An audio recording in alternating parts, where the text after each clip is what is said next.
Hello friends, welcome you in my YouTube channel Mighty Wits। Friends, आज के इस lecture में हम रवींद्रनाथ टैगोर के द्वारा लिखी गई पोयम गीतांजलि का जो पोयम 1 है उसके बारे में पढ़ेंगे। पोयम पढ़ाने से पहले मैं आपको कुछ की फैक्ट्स बता देना चाहता हूँ। कुछ की फैक्ट्स आपको बताते हैं।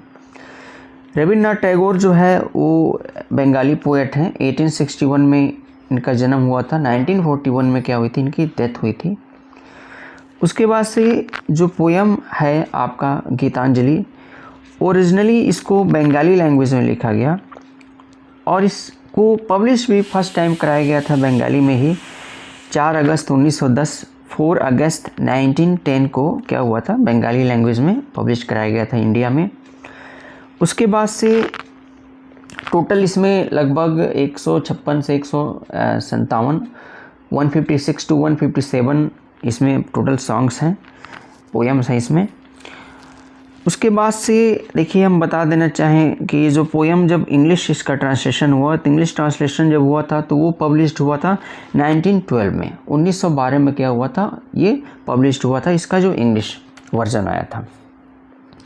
इसमें बहुत सारे लोग कंफ्यूज हो जाते हैं जब पब्लिकेशन पूछता है, आपका ऑब्जेक्टिव क्वेश्चन पूछ दिया, एमसीक्यू पूछ दिया कि कब पब्लिश्ड हुआ। तो कब अगर पूछता है कब पब्लिश्ड हुआ, तो फर्स्ट टाइम तो ये 1910 में बंगाली में पब्लिश्ड हुआ था। लेकिन अगर पूछे कि इंग्लिश इसका ट्रांसलेशन कब हुआ था और इंग्लिश वर्जन कब आया था, तो ये आपका सही होगा 1912, 1912 में। और उस समय कितने सॉन्ग्स इसमें थे, तो टोटल देखिए 103 सॉन्ग्स थे इसमें, जिसमें से 53 सॉन्ग्स इन्होंने क्या किया था, पहले वर्जन से लिया था, और 50 सॉन्ग्स क्या किए थे, ये जोड़े थे, एडिशनल इसमें किए हुए थे। इसका जो इंट्रोडक्शन लिखा गया है, इंट्रोडक्शन इसका W.B. येट्स के द्वारा लिखा गया है। ये भी कभी कभी पूछ देता है कि गीतांजलि का जो इंग्लिश ट्रांसलेशन हुआ तो उसका इंट्रोडक्शन किसने लिखा, तो उसका इंट्रोडक्शन जो आपके पोएट हैं W.B. येट्स, विलियम बटलर येट्स, उन्होंने क्या किया था, इसको लिखा था। अगली चीज़ आपको हम बता देना चाहें कि जो मेन आइडिया था गीतांजलि लिखने का, वो क्या था, वो आपका रहा मिस्टिसिज्म रहा। और उसके बाद से देखिए जो गीतांजलि है वो 2 वर्ड्स से बना हुआ है, गीत एंड अंजलि।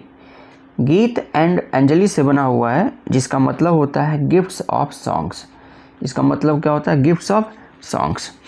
अब देखिए, अभी पोयम हम आपको बताते हैं। अब आ जाते हैं हम लोग, देखिए यहाँ पे क्या है, जो पोयम है दाउ हैस्ट मी एंडलेस, ये पोयम है, पोयम 1 है, R.N. टैगोर लिखे हुए हैं। इसका यहाँ पे देखिए मैंने लिखा है critical analysis of the poem. इसके कुछ की फैक्ट्स हैं, हम यहाँ पे हैं। अगर इसी को आप समझ लेते हैं तो पोयम समझने में कोई दिक्कत नहीं होगी। ईजिली इस पोयम को आप समझ सकते हैं और बहुत अच्छी पोयम है भी। इस पोयम में जो पोएट ने क्या बताया हुआ है, रियली जो बताया हुआ है कि जो हमारा जो जन्म मरण क्या है, ये चलता रहता है। और हमारी हिंदू मैथोलॉजी में भी ये चीज़ें हम अच्छे से जानते हैं कि जो आत्मा है वो क्या है, अजर अमर है। बॉडी जो है वही क्या होती है, वो बॉडी को जलाया जाता है, बॉडी को जलाया जा सकता है, उसको काटा जा सकता है। आत्मा को न जलाया जा सकता है, न काटा जा सकता है, न मारा जा सकता है। ये क्या है, ये एकदम अजर अमर है। और ठीक इसी तरह का एक पोयम R.W. इमर्सन ने भी लिखा है, ब्रह्मा में भी वो क्या है, उन्होंने इस चीज़ को लिखा है कि अगर मारने वाला ये सोचता है कि मुझे मार दिया गया, या मरने वाला ये सोचता है कि मैं मर गया, तो दोनों क्या है, बोथ आर मिस्टेकन है, उसमें एक लाइन है। तो ठीक उसी तरह से है। तो आइए इसके की फैक्ट्स को समझते हैं। की फैक्ट्स में देखिए पहला है यहाँ पे जो लिखा हुआ है मैंने, God has made man imperishable and everlasting because it is God's pleasure to make him so. इसमें देखिए पहला क्या है इस पोएम का की फैक्ट्स, कि गॉड ने क्या किया, हमको बनाया। मनुष्य को किसने बनाया, गॉड ने बनाया, जो कि इम्पेरिसेबल है एंड एवरलास्टिंग है। इट मीन्स जिसका कभी अंत नहीं हो सकता। तो मनुष्य का अंत का सेंस क्या है यहाँ पे, इसका ये है कि जैसे मान लीजिए कि हमारी आत्मा जो है शरीर को त्याग देती है और इंसान क्या होता है, मर जाता है। लेकिन जो हमारे द्वारा किए गए जो कर्म हैं वो क्या होते हैं, वो हमेशा याद किए जाते हैं, वो इम्पेरिसेबल हैं। और जो आत्मा है वो क्या है, वो इम्पेरिसेबल है। और ये सारी चीज़ें करने में क्या है, ईश्वर को बनाने में मनुष्य को बनाने में गॉड को क्या हुआ, खुशी मिली, उनको खुशी मिलती है। दूसरा देखिए इसका की फैक्ट्स है, man's physical body is a weak breakable vessel in which God has important life. देखिए अभी मैंने इस चीज़ को, इसको जो पहला पॉइंट हम समझा रहे थे तो इस बात को मैंने बताया कि जो बॉडी है ना वो क्या है, ब्रेकेबल है, ब्रेकेबल है, वीक है, हमारी बॉडी क्या है, कमज़ोर है, ब्रेकेबल है, ये वेसल है। उसके बाद से जिसमें गॉड क्या करते हैं, इम्पॉर्टेंट लाइफ, जिसमें गॉड क्या करते हैं, लाइफ को डाल देते हैं। इट मीन्स कुछ नहीं है, एकदम खोखला है, एक बर्तन, ऐसा बर्तन जिसमें एकदम खाली बर्तन है, कुछ नहीं है इसमें, लेकिन गॉड क्या करते हैं, इसमें आत्मा को डालते हैं और फिर क्या होता है, शरीर हमारा बन के तैयार होता है। थर्ड पॉइंट देखिए, the poets is a mayor read which God designs into a flute. देखिए बहुत अच्छी ये की फैक्ट्स है इस पोएम का, क्या क्या चीज़ें हैं इसमें। The poet is a mayor read, poet मतलब कह रहे हैं कि जो पोएट है, पोएट का सेंस हम अपने को भी लिख सकते हैं, पोएट अपने को लेके पूरे ह्यूमन बींग्स की बात करते हैं, तो कहते हैं कि the poet is a mayor read. Poet क्या एक रीड है, रीड का मतलब होता है सरकंडा होता है, एक कमज़ोर, सोच लीजिए कि बहुत ही लकड़ी होती है जिसमें कोई जान नहीं होता है, जैसे प्लूटो वगैरह ये सारी चीज़ें बनाई जाती हैं। तो कह रहे हैं कि पोएट जो है, जो ह्यूमन बींग्स है, क्या एक रीड की तरह से, एक सरकंडे की तरह से, जिसमें कोई जान नहीं, कोई पावर नहीं, कोई शक्ति नहीं, लेकिन गॉड क्या करते हैं, उसको डिजाइन करके फ्लूट बनाते हैं, उसको उसमें जान डालते हैं, फ्लूट बनाते हैं, बांसुरी बना देते हैं, और वो क्या होता है, उसमें से एक खूबसूरत वॉइस निकलती है। फोर्थ पॉइंट देखिए, when God places his hands on the poet, जब गॉड क्या करते हैं, अपने हाथों को पोएट के ऊपर रख देते हैं, पोएट अपने को लेके लिखते हैं लेकिन ये पूरी बात ह्यूमन बींग्स के ऊपर आएगी।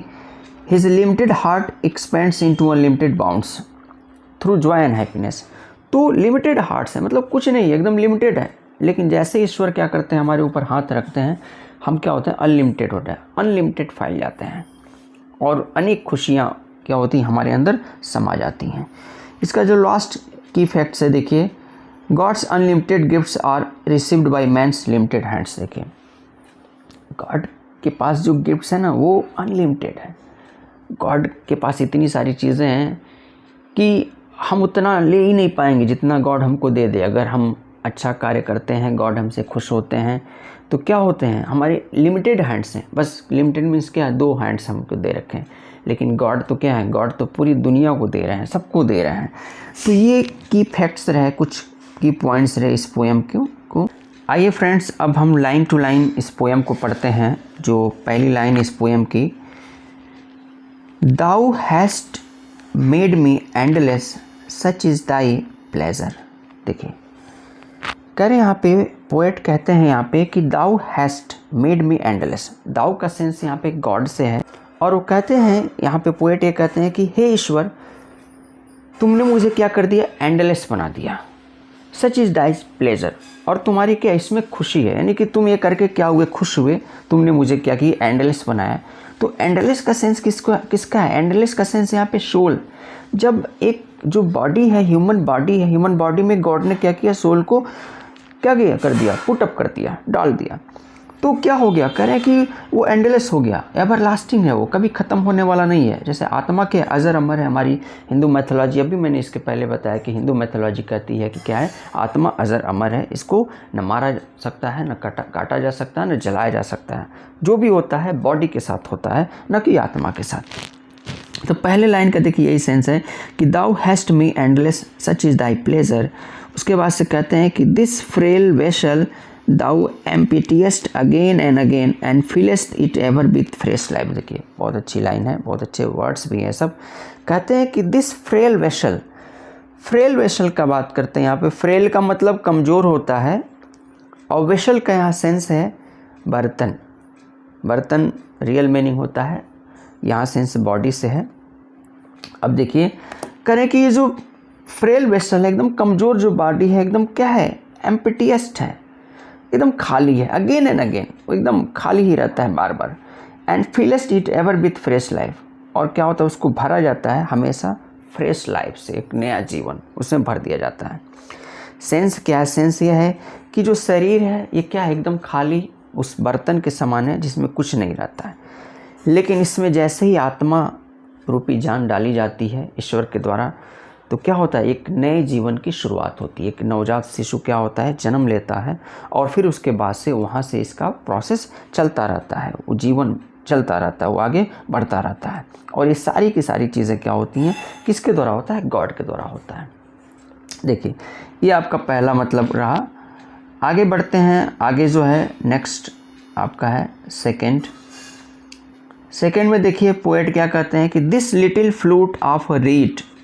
देखिए बहुत अच्छी लाइन है भी, कहते हैं कि this little flute of a read. देखिए अभी पहले हम बताएं कि रीड का मतलब होता है सरकंडा, लिटिल फ्लूट सेंस यहाँ ये है कि ये जो क्या है, जो ह्यूमन बॉडी है ना, ये क्या एक रीड के समान, सरकंडा एकदम कमज़ोर, लेकिन तुमने उसे क्या कर दिया, बांसुरी बना दिया। बांसुरी जो कि बजता है, जिसमें से खूबसूरत क्या होती है, आवाज़ आती है। हमारी जाएंगे माइथोलॉजी में तो लॉर्ड कृष्णा के बारे में हम सब जानते हैं कि लॉर्ड कृष्णा क्या करते हैं, बांसुरी को बजाते हैं और उस बांसुरी को बजा के क्या करते थे, वो सबका मन खुश कर देते थे। तो वही चीज़ करें कि this little flute of a reed thou hast carried over hills and dales and hast breathed through it melodies eternally new. करें यहाँ पे कि ये जो ह्यूमन बॉडी था वो क्या था, एकदम उस सरकंडे के समान था जिसमें कोई जान नहीं। तुमने उसे एक बांसुरी बना दिया, इट मीन्स तो उसमें क्या किया, जान डाल दिए। और उसके बाद से क्या हुआ कि जो ये मतलब उस बांसुरी, जैसे तुम्हारी जिस प्रकार से तुम बांसुरी को बजाते हो, और बांसुरी क्या होती है, हिल्स जो है, जो चोटी है, जो पहाड़ी है, जो खाड़ी है, उसमें क्या होती है, वो उस मेलोडी से तुम्हारी उस बांसुरी की जो खूबसूरत क्या है आवाज़ उससे भर जाती है। उसी तरह से क्या होती है, हमारा जो ह्यूमन बीइंग है, कोई भी ह्यूमन बीइंग्स है, उसके बॉडी में जैसे ही आत्मा को तुम क्या करते हो, डालते हो, वो भी क्या होते हैं, खुशीपूर्वक इन घाटियों में, इन वादियों में क्या होते हैं, अपने मेलोडीज़ को बिखेरते रहते हैं, अपने काम को करते रहते हैं, खुश होते रहते हैं। तुम्हारी बांसुरी की धुन को सुन के खुश होते रहते हैं, अपने कार्यों को करते रहते हैं। और इटर्नली न्यू है, वो अनंत है, और ये प्रक्रिया क्या होती है, चलती रहती है। आगे कहते हैं कि at the immortal touch of thy hands my little heart loses its limits in joy and gives breath to utterance ineffable. करें यहाँ पे कि at the immortal touch of thy hands my little hearts. करें कि जैसे ही तुम्हारा जो टच है, इट मीन्स टच का सेंस किससे है, तुम्हारी जो कृपा है, तुम्हारी जो महिमा है, तुम जो क्या करते, जो अपने कार्यों को करते हो, जो उपकार करते हो हमारे ऊपर, अपने बच्चों के ऊपर। पोएट कहते हैं कि जैसे ही तुम्हारे जो इमॉर्टल टच है, इमॉर्टल टच दाई हैंड्स, जो अनंत मतलब क्या है, जो टच है तुम्हारे हाथों का, वो क्या करता है, my little heart loses its limits in joy and gives birth to utterance ineffable. Ineffable का मतलब होता है अकथनीय, असीमित। करें यहाँ पे पोएट कहना क्या चाह रहे हैं, यहाँ पे पोएट ये कह रहे हैं, हे ईश्वर, जैसे ही आप क्या करते हैं, अपने उस जो इमॉर्टल जो हैंड है, जो अमर जो हैंड है, वो क्या करते हो, मेरे ऊपर जैसे ही रखते हो, अपनी कृपा जैसे ही करते हो, उस तरह से क्या होता है, मेरा जो हार्ट है ना, वो लिमिट है, वो खुशियों से भर जाता है। और उसमें इतनी खुशी है जो अकथनीय है, जिसको कहा नहीं जा सकता। इन एफिएबल है, इसका सेंस ये है कि जिसको कहा नहीं जा सकता। सेंस यहाँ पे क्या है, इस पूरी स्टेंजा का सेंस ये है, ये कहना चाहते हैं यहाँ पे पोएट कि एक मनुष्य जो होता है, एक ह्यूमन बीइंग्स जो होता है, उसके ऊपर गॉड जैसे ही कृपा करते हैं, और गॉड की कृपा क्या होती है, हमेशा मतलब रहती है, वो अपनी कृपा को क्या करते हैं, गॉड वो बनाए रहते हैं। तो ऐसे ही क्या करता है, वो सारे अपने दुखों को एक इंसान भूल जाता है, और उसका जो हृदय है, उसका जो दिल है, वो क्या होता है, वो खुशियों से भर जाता है। और वो ऐसी खुशियां हैं जो कि क्या हैं, जो अनलिमिटेड हैं, जो एकदम इनफाइनाइट हैं, अनंत हैं, उसका कोई अंत नहीं है। देखिए आगे चलते हैं, जो इसका लास्ट इसका स्टेंजा है। देखिए कहते हैं कि thy infinite gifts come to me only on these very small hands of mine. Ages pass and still thou purest and still there is room to fill. बहुत अच्छी लाइन्स में भी हैं। पोएट यहाँ ये कह रहे हैं कि the infinite gifts, poet God को संबोधित करके, एड्रेस करके कहते हैं कि आपके द्वारा जो दिया गया गिफ्ट है ना, वो क्या है, वो असीमित है, इनफाइनाइट है, अनंत है, उसका कोई अंत ही नहीं है। उसके बाद से और आपके जो गिफ्ट्स हैं ना, उन गिफ्ट्स के लिए क्या है, मेरे हाथ क्या हैं, छोटे पड़ जाते हैं। वो हाथ क्या है, एकदम छोटे पड़ जाते हैं। क्योंकि आप क्या करते हैं, आप जब उदार होते हैं, आपका दिल जब खुश होता है, आप जब अच्छा कर्म कोई इंसान करता है तो उस पर क्या करते हैं, आप इतनी हर तरह से वर्षा करते हैं, हर खुशी रूपी वर्षा करते हैं, पुरस्कार रूपी वर्षा करते हैं कि उसका हाथ क्या होते हैं, छोटे पड़ जाते हैं। वो खुशियों को समेट नहीं पाता। इतनी खुशियाँ क्या करते हैं, आप वो देते हैं। Ages pass and still the purest and still there is a room to fill. और इस प्रकार से क्या होता है, एजेस पीढ़ी दर पीढ़ी क्या होती है, चलती रहती है। उसके बाद से कह रहे हैं ये चलता रहता है और जीवन समाप्त होता रहता है। इट मीन्स एक जनरेशन टू जनरेशन, एक जनरेशन आती है, उस पूरे जनरेशन को क्या करते हैं, वो अच्छे उनके कर्मों को देखकर, उनके अकॉर्डिंग टू जो कर्म होते हैं, उन कर्मों को देखकर उनका जीवन खुशियों से भरते हैं, उपहारों से भरते हैं। उसके बाद से फिर दूसरी जनरेशन आती है, ये सिचुएशन चलता रहता है, चलता रहता है। तो ये करें कि there is a room to fill and still there is room to fill.